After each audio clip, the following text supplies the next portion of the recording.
technician's ticket on October 20th. Whoa! What was your first name? I didn't catch it. My first name is Harshid, otherwise everyone calls me Hershey, and I'm from Daytona Beach area. Okay. And I will be taking my exam, like I said, on the 20th. I go through hamradioprep.com, and so they gave me a scholarship for the general and amateur extra.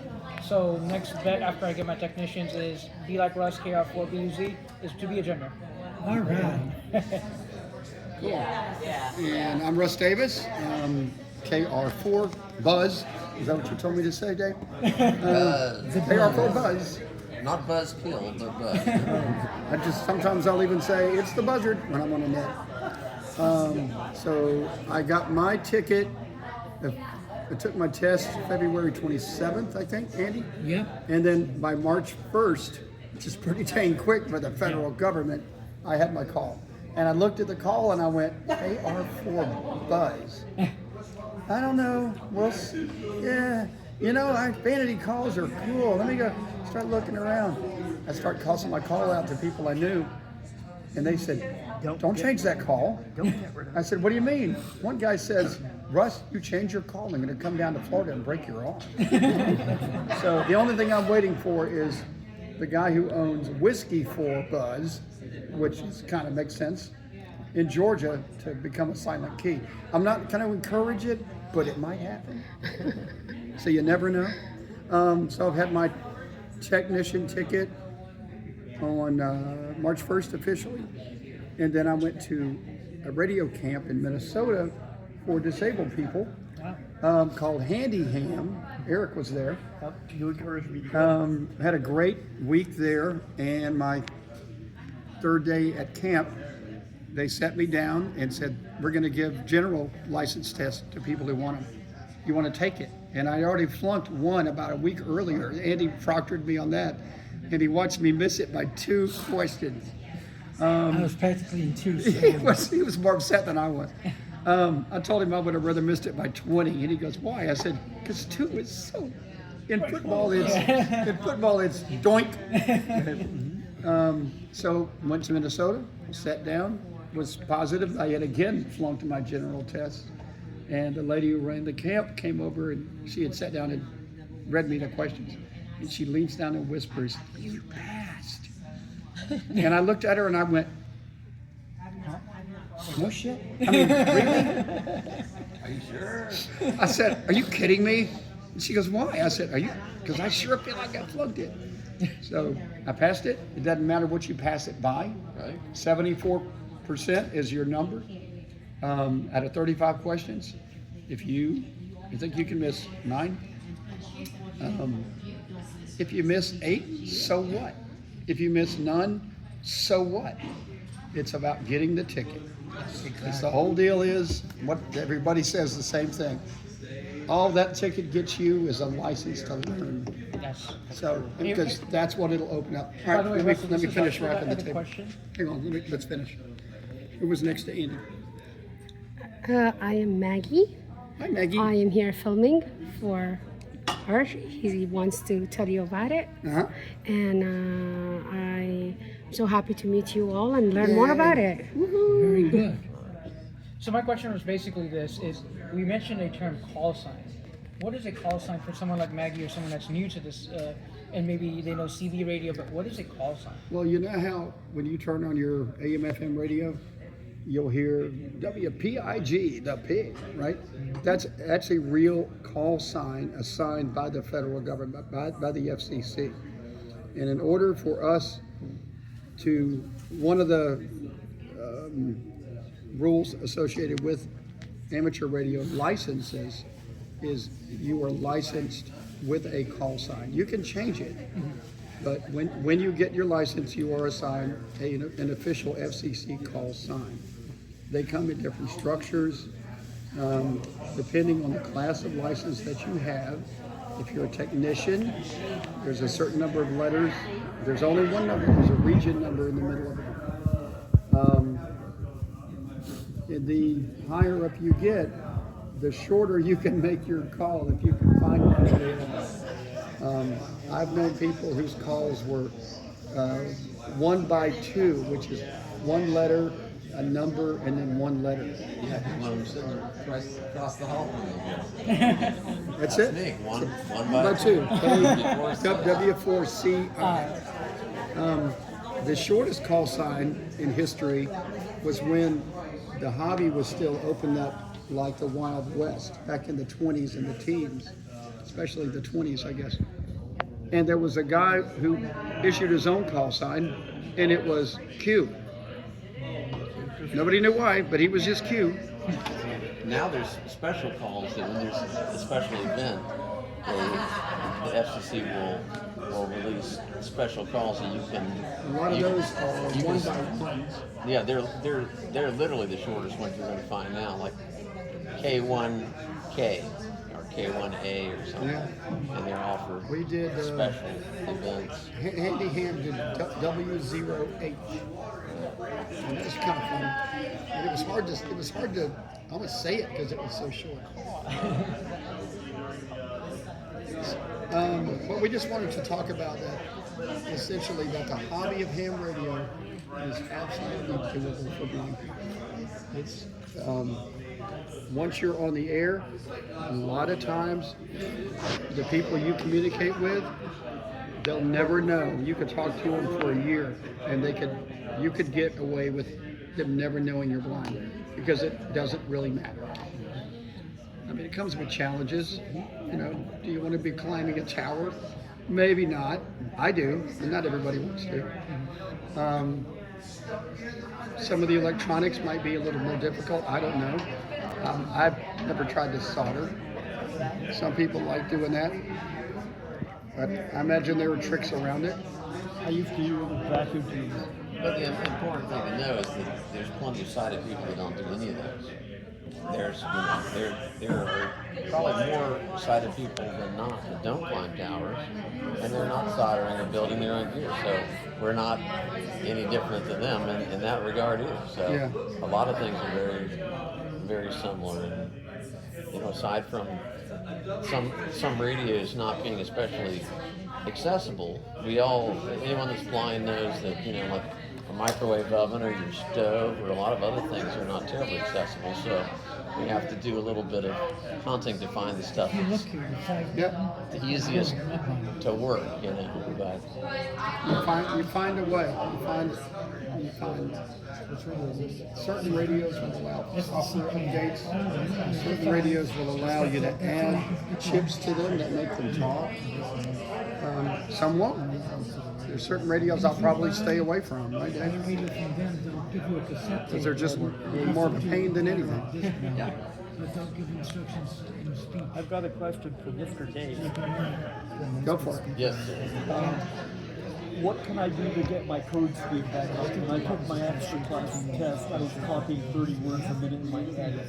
And I took the test with a slate and stylus instead of a braille writer. Wow. It wouldn't make much noise. And now I listen on 30 meters a lot, but I've got to get back on the air and start sending more. Well, the best way really to build up speed is to get on the air and actually talk to somebody. The ARRL, our main lobbying group, they have people that transmit code practice in different speeds. W1AW. And so Yes. that's a good way, but I personally think talking to people, because that way you've got more of a vested interest in what they say, for one thing. And plus you don't have to be able to copy 100%, For regular conversation, you get bits and pieces, that's still enough to be able to know what the people are trying to get across. But that's one way, and even setting up, you can send me an email. I'll get on the air with you and help you build your speed up. But there's also a group called the CW Ops, an organization that they will teach you code, but they also have classes in helping you be able to build your speed up to some pretty fast speeds. And one of the teachers, I think is still teaching it, is a girl I know that's 20 years old, totally blind, and she is an amazing Morse code person. Because what I'm doing now, I'm using low power. I have an apartment in Sacramento, and I've got a magnetic loop with my antenna. Oh yeah. Well, in a minute, I'll show you that one of the radios I brought. You talk about low power is the Elecraft KX2, which is a battery operated where you can use on HF. In other words, the shortwave frequencies, and you can hook it up to an outside antenna, or if you're really trying to do stealth, you can actually operate it like a walkie-talkie. So you can use CW or voice. In fact, if you like, I will pass it over to you right now. I think we That's should one hell of a radio. pass this thing around. I'm going to put an antenna on it, a telescopic whip, so you can see what it is like with. Now, like I say, I can plug a Morse code key into this as well, but I'm going to see if I can pass this to you easily. I'm not sure how the best Easy, way that is not a cheap radio. Get it out, John. You're passing it down. Who makes it? Elecraft. That's Elecraft, yeah. yeah. Now that particular radio is one of the rigs that is relatively accessible because it'll tell you what frequency you're on, and actually it sends it in Morse code, but there's other ways of knowing as well. But it'll tell you a lot of different stuff, whereas some radios don't give you any kind of feedback at all. So Now, how do you enter a frequency? I don't see a keypad for that. no, there's no keypad, but those each of those knobs and buttons, you actually can do a direct entry by pushing them. Like one knob is actually a 0, and another knob is a 1. So there's a key setup that it explains to you. So. This thing goes like a tank. What I need help with It's is built pretty well. There's a guy in England named Ian Spencer has written a talk program, and I've got an Elecraft KX3, but I have to have help installing that program onto my computer. At some point, if anybody has JAWS Tandem, maybe they can help with that. Wow. This is a beast. Yeah, now that actually has rechargeable batteries in it, so it's nice. In other words, I have brought that radio to the beach before, and it runs a maximum of 10 watts, so it's relatively low power, but on certain frequencies, literally without using the internet or any help, just strictly radio waves. I've talked all over Europe with it. You get a hotel with a balcony by the beach, put out that little antenna, and I have talked all over the place, and people are amazed at it. So the antenna itself, I'm not going to understand it, but it's fairly long whip. Yeah, I've got actually they're single band whips. Oh. Yeah, so that one is, I think it's like for 20 meters maybe. So these whips are actually made for the individual bands. Years ago, it was Well, $2,000. you can get multi-band things, but especially when you're something that portable, usually in order to it to be resonant on the right frequency, you've got to Have you transmitted usually do back before a single band No. operation. And it's connected with like a SMA or something? It's a BNC connector, it's called. I mean, even without the radio, I'm looking at the antenna going, what could I do with something like that? Even with the Kenwood, which picks up HF. Yeah. Is I could take something and pick it, I mean, instead of doing a wire or whatever. You have to have filters on it to keep it from interfering. Yeah, but I love my Kenwood 590. More power, of course, and it's a much better receiver. But Hand it that's over to you, Andy. still pretty wonderful. So. You got it? When you finish, can I check out the radio, please? When you finish. Oh, yeah. Oh, that is nice. So for Brandon, something you've thought about doing for a while, or tell me what your interest is, or what do you know?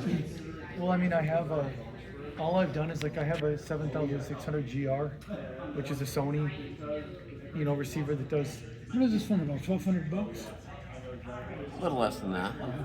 single sideband and FM and AM transmission, and I really became interested because I was listening one time on the air and there were hams talking. He says, hey, if you can pick this up, and you're not a ham, then send an email to this email address. And I did. He's like, hey guys, this is incredible. Someone hears this on a Sony 7600 GR just sent me an email.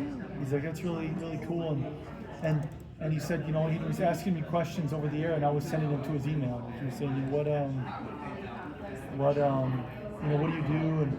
And I told him I was in college, and he's like, wow, this is really cool. Someone that's college age is interested in listening, and that really got me interested in it. It's like, this is just with the radio with 4 AA batteries, and I haven't done it for a long time, but the thing when we talk about it here is getting me interested again. So it's one of those hobbies to me that the community, I think you'd be hard pressed to find anybody that said, we have too many of us.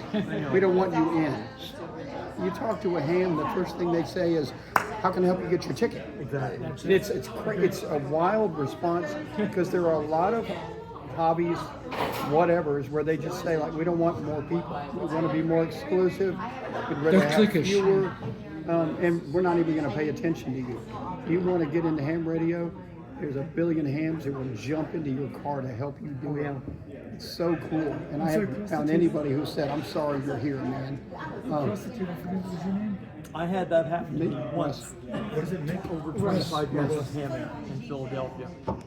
Yeah. Only once. I mean, you're going to meet on the air, you're going to meet jerks because jerks are people and people are hams. I met a few where I was like, really, dude? But for the most part, just one after the other. And then if you know one who knows another one it's kind of hilarious to say, so-and-so. Quite a radio. Russ, do you mind if I call my buddy on the radio? Let's make it happen. I've got my tri-band here if you didn't bring one. Yeah, I've got my little bath bag here. I know he's on. It's just about it's an listening on the NBC radio. 147, 195. So I'll call him. What's the tone? Where are they based out It's of? 103.5, I think. Okay. And this could do Let me VHS. see if I can just hear it for fun. Hello, NT4K, W4CID copy.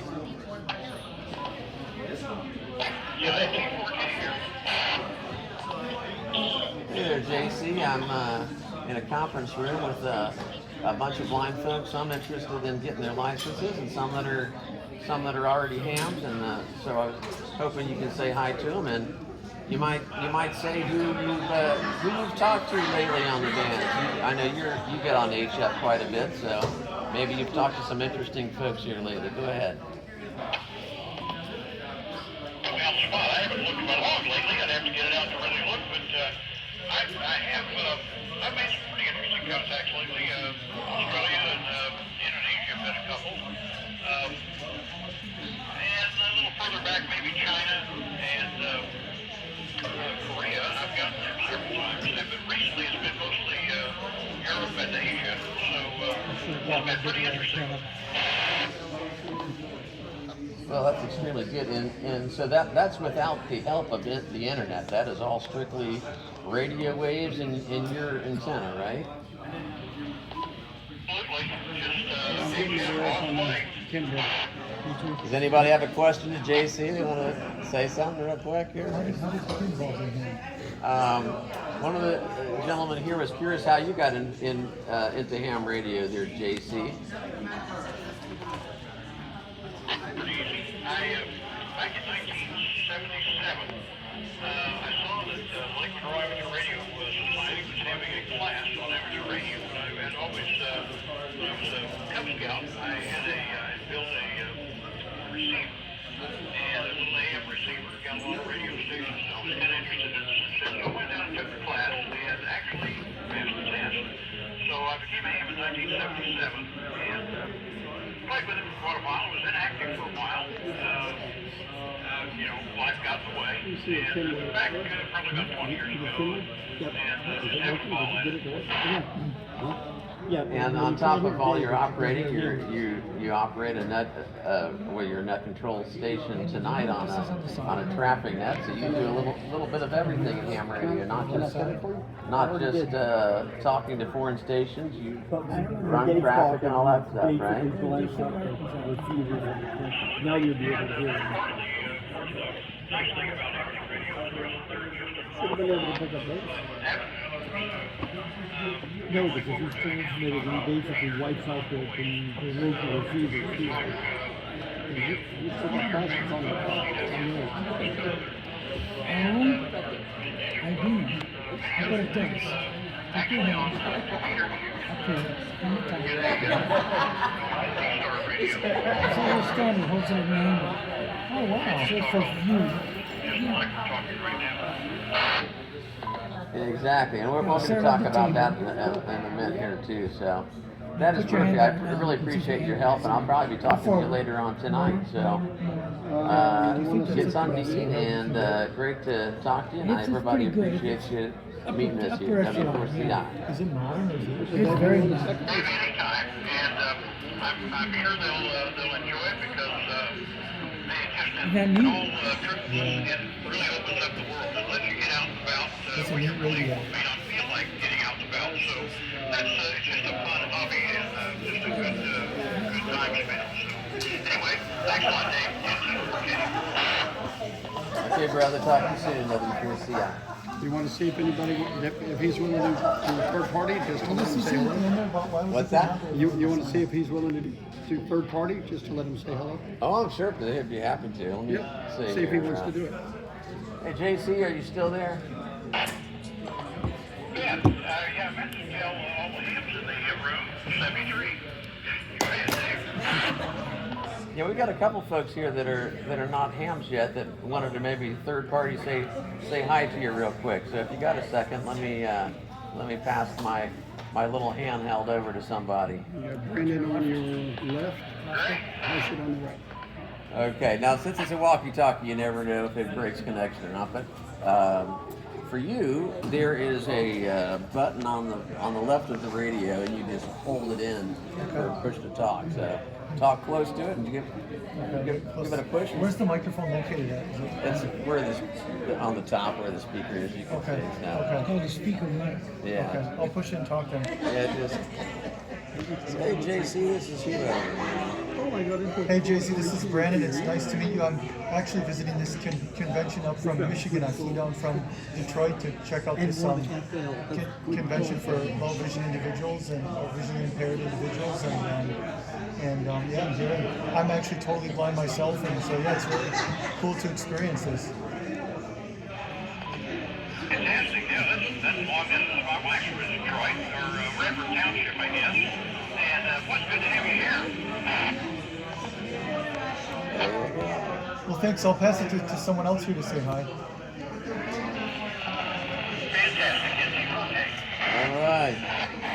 Does anybody else want to go? What about Hershey? Give it a hello. Hershey, do your right Hersh, shoulder. you want to say hi to JC, my buddy? Yeah, do it, buddy. Yeah, NT4K. You don't have to use the call though. But it's just push button on the left side. On the left side, the big button, the biggest button. Yeah. When would you use that little Good one? evening, This is the big one. 4K. Portability. This is Harsha Trivedi, otherwise known as Hershey. I am going to be taking my technician's ticket on October 20th. Yeah, the big one does everything. Which is why it's so expensive.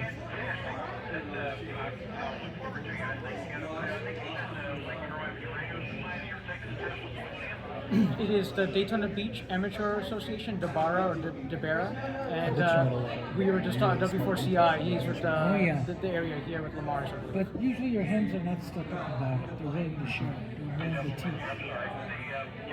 As long as you show a genuine interest, they'll be there every time you need.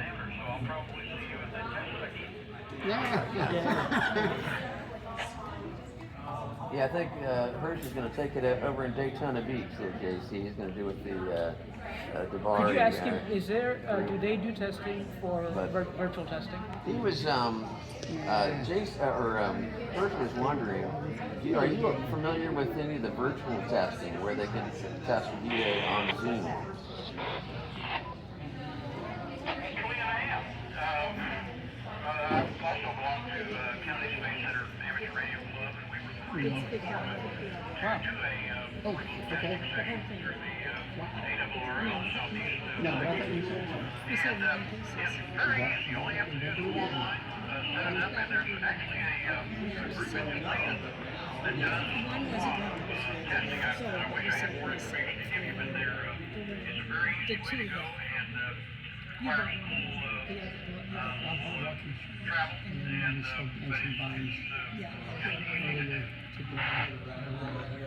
Cool. Well, I'll can get info from you, but that'll be good to know. And I think a lot of these guys, you know, especially since we don't drive, something virtual would be nice. So we thank you so much, my friend, and I certainly will talk to you later. But you and Sherry have a good evening, and talk to you in a couple. W4C out. Hey, Dave, thanks a lot. And it's good to hear you. It's good to hear everyone. And to the hams of the audience, I'll say it again, 73. Have a good day. Get 4K. Okay. 73 to you, my friend. And 73 means best regards, for those who don't know. It's just a short form for, so. Farewell, right? Yep, farewell. I'm done. Done with you. I love that there's some debates in amateur radio about what's good and what's bad. I love the big debate over the people who say 73s in an email, and they get yelled at. Well, actually, one of the biggest controversies that I hear, and I think it's 7-3, not 70. Well, the thing I find that's really silly is 73 officially means best regards. Yeah. So it doesn't. You don't really need to say 73s, because then you're actually saying best regards. So, you know, but who cares? You know, the thing that I've found What you do over nothing. over time is that there are some things that are rules that they're steadfast, but very few of them really in ham radio anymore. And a lot of things are personal preference, and you know, like for example, CBers use 10 signals, 10-4, or Roger that, or whatever. And like sometimes you don't hear that on ham radio, but it doesn't mean it's wrong. If you say 10-4, you might get somebody saying, "What are you, some CB or something?" Yeah. And, say, no, but I'm learning. But I wouldn't come back with, come on back, good buddy. You got Yeah, your yeah. clothes on? Well, Now, there's a point when you cross the line. but the truth is, sometimes you just don't know until you. Yeah. And a perfect example is in ham radio. There's a thing called traffic. When you're doing traffic, you're actually delivering written messages that are formally written out in a certain way, so that they mainly use it for emergencies and stuff like that. And so someone. There are things that they call traffic nets where they handle these messages.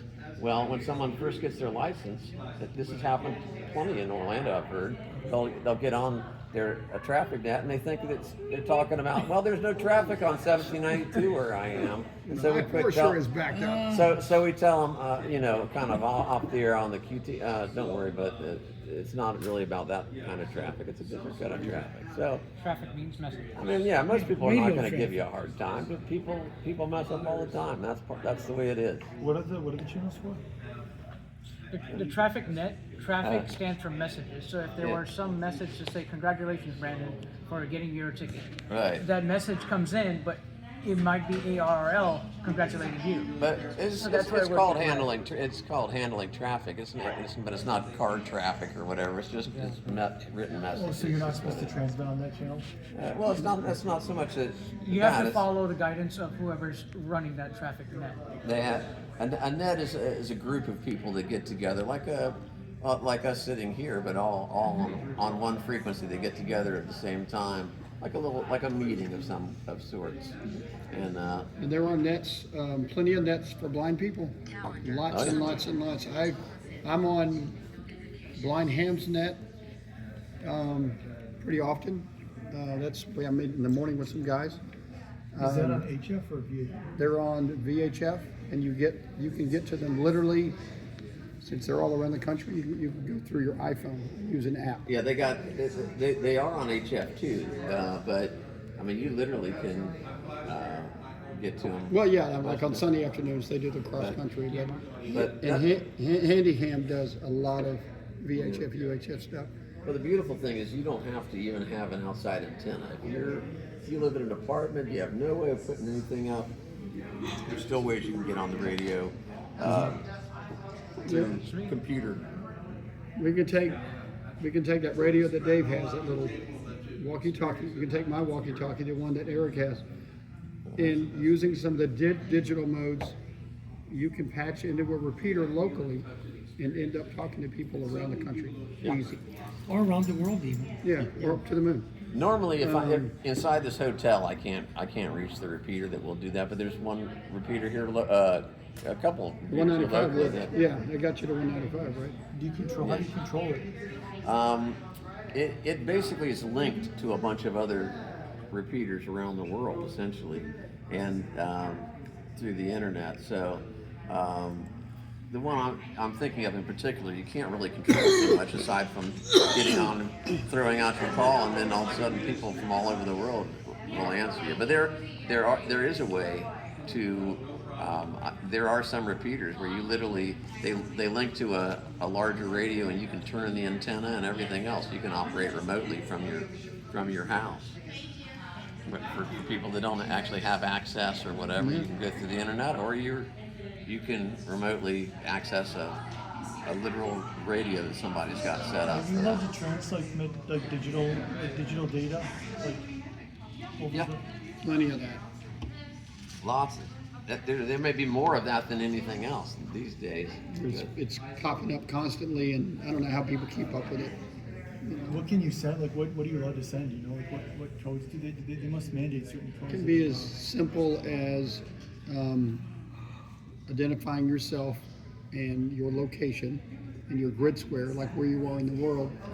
And some people just transmit that around the world, and they log it, and they'll say, "Hey, I've worked 100 countries." Yeah, you have. I mean, you've reached them with a radio. You didn't have conversations. You know, so there were people that love it. Some people hate it. Some people that is their only operating. Another thing that's super popular now is talking to people in parks. It's called POTA, Parks on the Air, and it's just a short exchange. But some people that's their life. They love talking to these people. They'll set up a little portable like I've got, and they'll set up in a park number or whatever it is, 1069 or something, some federal park, and then people hear them and they're anxious to work them into. They talk to as many parks as they can talk to. So Yeah. Oh, that's it's just one little aspect of ham radio. I mean, And there's a thousand of them. one of them is people that are into DX. There's which is talking distances or rare places. Really, is what it really is more unusual countries and islands and whatnot. And there's a thing where you get a certificate if you've talked to like 100 countries that confirmed. Some people love to do that. My thing is I like to get to know people. So Me too. The aspect of actually building up relationships.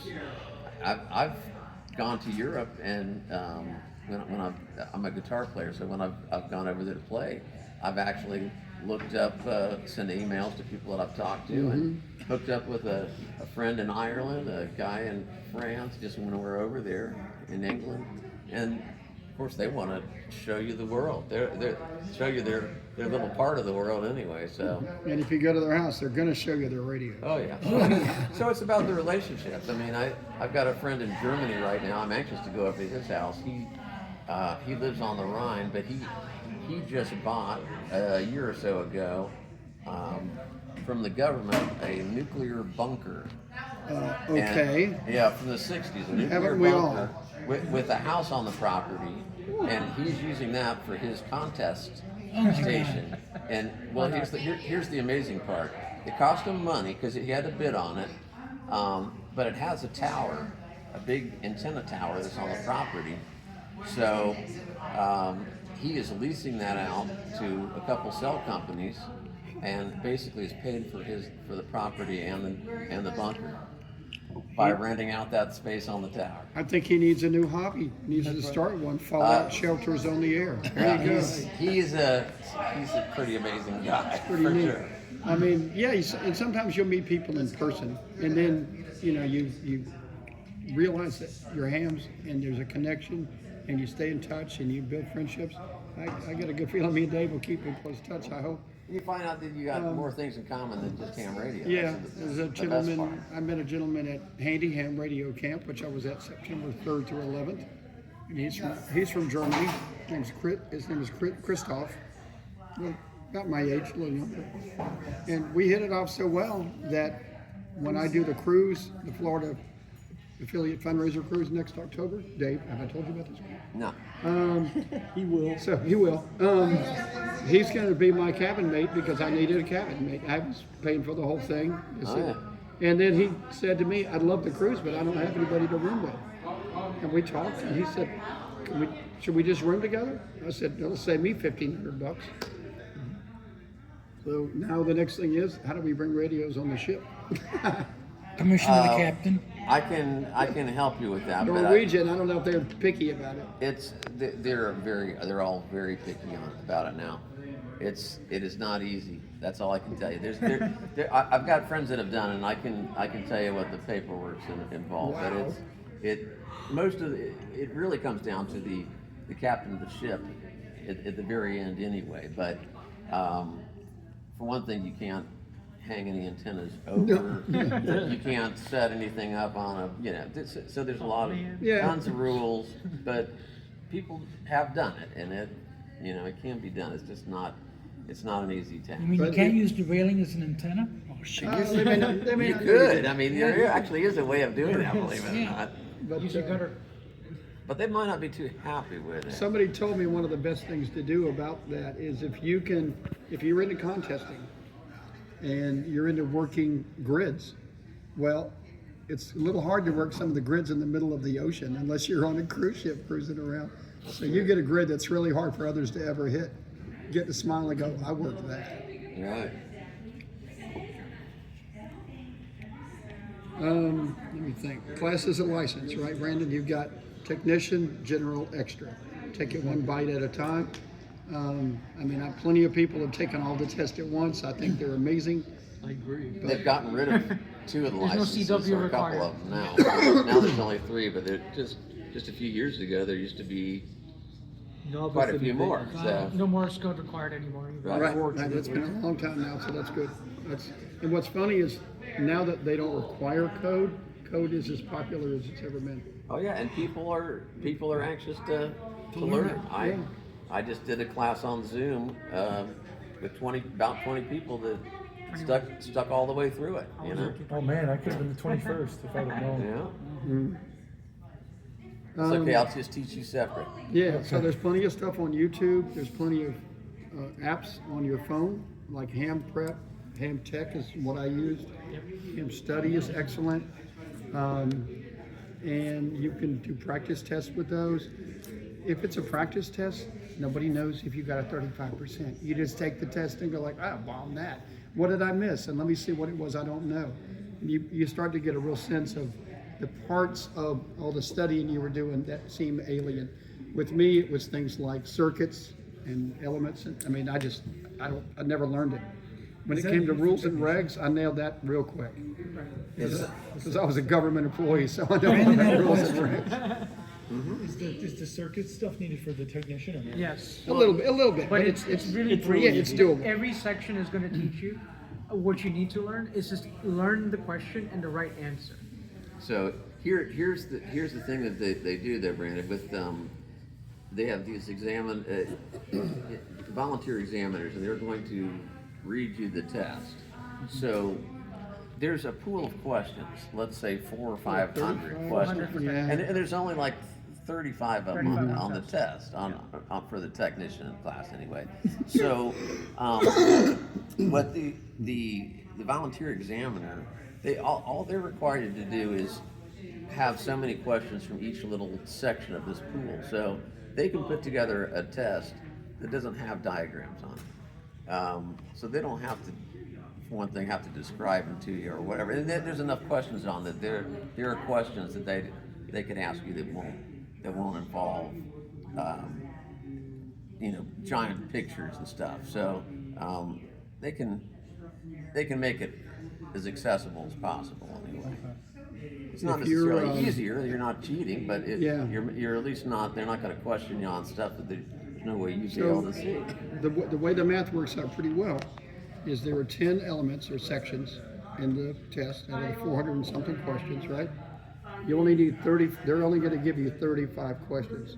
So what's the average there? Maybe about 3 or so per section. Yeah, If but there's they've got a one certain section amount that you they- really struggle with, even if you got 3 hard ones and you missed them, you got 32 others that you just nailed. You're way over the top. And it's all multiple choice. So Yep. I mean, Yeah, always, C. Yeah, if you don't know the answer. I mean, quite often there are 2 questions, 2 answers that are Maybe. way far Ridiculous. from the Yeah. thing, and a couple that are close. So I mean, you can guess and make educated guesses if you kind of know the material, but it's word for word from what you're studying from. So literally, if you know all the questions in there, you're guaranteed to pass, because it's not kind of what they're going to ask; it's exactly what they're going to ask Wow, in these okay. pools.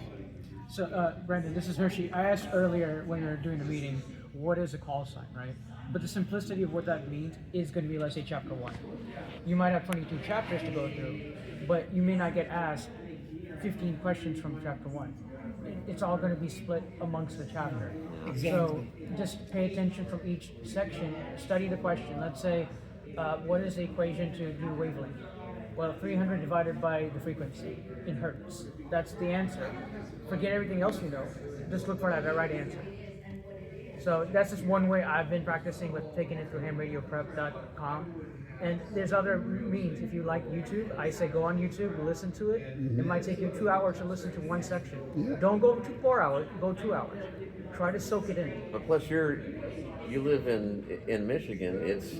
It's quite possible that you've got a radio club in your area. Well, especially, I guarantee you've got probably a few clubs in Ann Arbor, and there's probably one of them that's even giving a free class right now. So,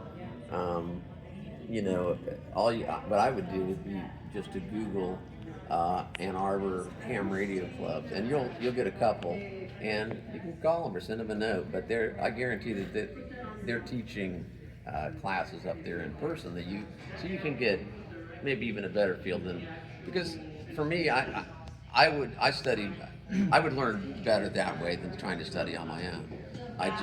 Especially stuff that I know absolutely nothing about. So, there's a possibility you can do a hybrid where you take the tests or take classes and study on your own. So there's a lot of different ways. And another thing, this is Hershey again. All I'd like to say is you've came to this meeting, you have us now as a resource. So ask the questions, I'll give you my contact. If you need help, I could study with you. I'm taking on the 20th, but you could start chapter 1. For me, it's reviewing those questions and answers. So, and you're interested in radio, so there's some of the stuff you're already familiar with, which is good. Some of the language of it, and just the idea of the frequency spectrums and stuff you already understand. So you're already ahead of a lot of people. I love that big. What's that big radio you have called? That's a Can you show us? KX2. Can you show us some of how it works? Would you show us? Can you Let's demo? see. You got it. I don't know if it's where it is now. Oh, here it is. It's in front of you. But I don't like if you're still trying to explain things. I don't want to interrupt, but I definitely want to see that thing. I'm kind of thinking about this. Really cool. I'm thinking inside the house, inside the place here. I'm probably not going to hear anything on because you got HF floors on top, you got because building, it's rebar. it's kind of a. You're in a Faraday cage. But I'm Faraday gonna. cage, yeah. But I'm gonna turn it on real quick, and if we. Maybe you could pick up like the clock. I know the clock on 5,000. WWV, man. WWV. It is possible. Yeah. Let's see what frequency I'm on It's gonna extend that stick all the way up. here. Yeah, exactly. So that's not a Dr. Love with Dr. Love. Oh, no. Oh no. No, it's That is a serious it's a metal. Yeah, antenna. Loading coil in it? Can I pick up the broadcast bands too? Yes, this one you can. And actually, you definitely don't have to get a radio that is No. this expensive, for example. There are plenty of radios you can get for, yeah, and I'm not going to be able to get that anything inside here. But there are not only older radios, but there are actually new radios that I have found that are reasonably accessible too. Because the nice thing is, like, some of them may not talk, for example, but if they might come with a microphone that you can actually enter the frequency yourself. So then you know exactly what frequency you're on. So you don't have to have it talk to you. So at least there are some that have their alternatives. One thing like we used to do for like recorders and stuff was share menu trees. Do people do that with the radios in the blind community? Oh yeah. And there's manuals there's enough blind people that use like this particular radio that there are not only email groups, but they share all kinds of tips. Yes. There used to be, I don't think it's there anymore, but Neil Ewers used to run on ravenswood.org, an FTP site where there's a lot of menu trees. I don't know if he's even alive. I haven't heard from him in a long time. There are places on the net where they deal strictly with blind folks using different radios too, and actually have accessible menus to tell you which radios work and I'm sitting here in the hall in the back. which ones can be used. Yeah, that's where I was navigating the menus on that big one. Selling crap. This one is not great for menu stuff, but the good thing is once you get it set, there's a lot of stuff you don't need to be able to have access to. It's too bad they didn't do the screen. They probably have the processing power to do it. Have you tried to like advocate with them to get built in? This company now, if you can hook this up to a computer and have full access to it, but my purpose for getting this is to be able to go stealth, literally to set up in a hotel room or go to the beach or some crazy place. You could do POTA with that, right? Oh yeah, If sure. you wanted to. Oh yeah, I've done. And you know what, sometimes I'll set up. I do have a tower in a beam, which is a directional antenna. So I've got a pretty full setup. But I still enjoy going into the backyard or some weird little place and operating the most minimal setup as possible. You hear about people, I want to get the biggest amp, and No. weirdly enough, I like to see what I can do with the smallest stuff. We've got a guy in our Beaches Club, Andy knows him. Tom loves low power. He is a low power freak. He's a freaking genius. Yeah. But he just looks at you and goes, "What do you need 50 watts for? I can do that for 3." No, and I'm not against an awesome. amplifier, but even 50 watts is low power for most people on HF. Most radios, the average, the real accessible Kenwood radio, which is the best you would get for most most HF stuff. I've got a 590, so Yeah, it runs 100 watts, and that's the typical power. But hams are allowed to run up to 1,500 watts. So there are some people that have big amps. I've got a friend down the street that he just got an amplifier, and sometimes when he runs too much, his lights start dimming in the house, and so, which is not a good thing to happen. But I've never owned an amp. I haven't been in a hurry to get one. I'm not against them, but I just I kept wondering if I'm gonna need one with my Kenwood, or if that 100 watts is gonna serve me okay. Well, I can only tell you if you enter an apartment. I for am example, in a condo, and I'm going to be running a 71-foot infed in the attic. So we'll see how that works. Your That's signal the plan. Your signal will be much better with an amp, but you know what? Your neighbors may very well know that you're up to no good at that point, because once you're running 1,500 watts, it's possible they might see you on TV, or you'll be cracking somebody's stereo, or but I mean with 100 watts with a big infed in the attic, I should be able to do all right. I've talked to people all over the world. I mean, when I got my first license, which was the novice back then, when I was 10 years old, I lived in an apartment. That's your 5 words a minute. Yeah, and I had what's called a dipole antenna, which is just a wire antenna, in the attic of my apartment, and it was just for one band, 15 meters, and I literally worked all over the world all the time. I mean, constantly. So you don't need that much. And if you're in an apartment, you can even set up a little portable antenna to stick out your front door to operate and bring it in when you're done sometimes. So a lot of different ways of getting around it. Cool. We're gonna be in a bit. Does that, how now that Kenwood receiver you're talking about for HF outlet, is it the size of like a shoebox or a stereo amp, or how big is that? There's a whole 75. Let me see how I can explain the size to you. You're like It probably, chatter, which is awesome. they weigh, the Kenwood probably weighs about 15 pounds maybe. And Here's some good part. it is